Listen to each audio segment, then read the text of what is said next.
யூஸ்ஃபுல்லாக இருக்கும். ரொம்ப பக்கம் இந்த வழியாக செட்டிப்பாளையம் போகிறது. அதுவும் இல்லாமல் பார்த்திங்கன்னா நம்ம சைட்டுக்கு முன்னாடியே வந்து அருணவங்கி ஃபேஸ் 1 அங்கே நிறைய வீடு ஆயிடுச்சு. அதை ஒட்டி தான் நம்ம போட்டிருக்கோம். இது மொத்தம் பார்த்திங்கன்னா 12 ஏக்கரில் 228 பிளாட்டு வந்து நம்ம போட்டிருக்கோம். வித் 25 அம்யூனிட்டிஸ் வந்து நம்ம உள்ளே கொண்டு வர போகிறோமுங்க. பைப்லைன் வேலைகள்லாம் முடிஞ்சிருச்சு. ஒவ்வொரு இண்டிவிஜுவல் பிளாட்டுக்கும் பைப்லைன் இபி எல்லாமே நம்ம இழுத்து கொடுத்துருவோம். அதே மாதிரி ரோடு சைடு பிளான்டேஷன், உங்களுக்கு சோலார் லைட்ஸ் எல்லாமே வருது. உங்களுக்கு சைட்டை சுற்றி வந்து ஃபென்சிங் காம்பவுண்ட் வந்துடும்.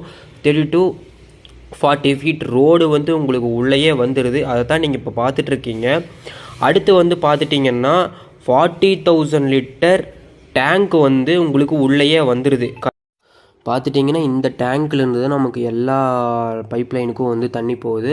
அடுத்து என்னென்னு பார்த்துட்டிங்கன்னா 42 சென்ட்ஸில் வந்து நம்ம சில்ட்ரன்ஸ் பார்க் வந்து நம்ம கட்டி கொடுக்குறோம்.